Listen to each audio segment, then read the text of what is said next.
We met Pastora Nilka, who works every day of the week providing hot meals to refugees in a poor community on the island, and Pastor Yvonne, Sulene, and Carla, who work 16 to 18 hours a day preparing meals and grocery bags that they take and deliver to communities all across the island.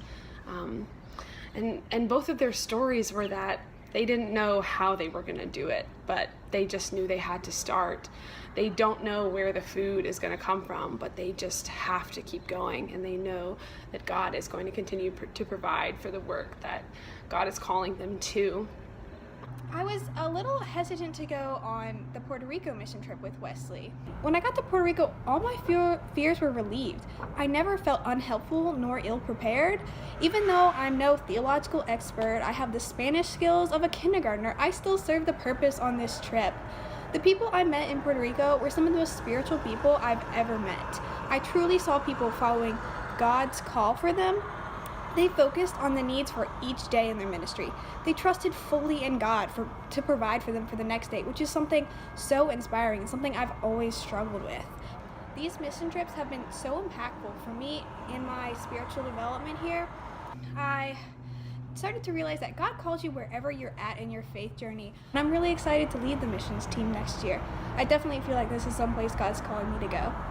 I think the biggest way that my faith was changed in this trip was my understanding of how God is leading us to be in community with others. Throughout the trip, I was overwhelmed by the hospitality from the congregation of La Iglesia Metodista Obispo Francis Asbury, which was the church that was hosting us. They had the entire church there welcoming us, and they had specific people in the church that were partnered up with people from our group, and they prayed for us throughout the whole week and the months leading up to the trip. And then throughout the week they gave us little gifts, which they called agapes.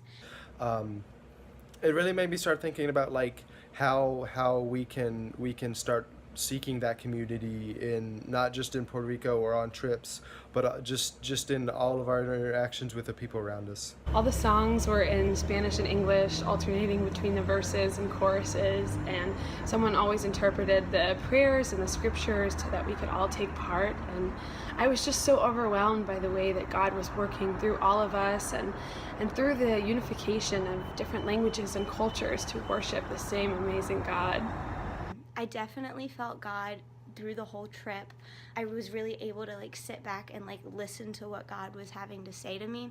And it's actually sort of moved me into my summer plans. I decided to apply for a service internship.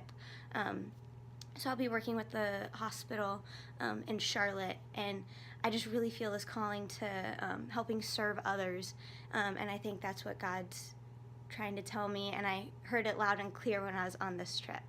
Received a big hug from Pastor Jorge, Bayamón, Puerto Rico, during the whole week, during all days, during all the events, during all the meetings, during all the meals, during all the times to met together and have prayers, and during every single detail of the event and the experience, we know that the Spirit was in us.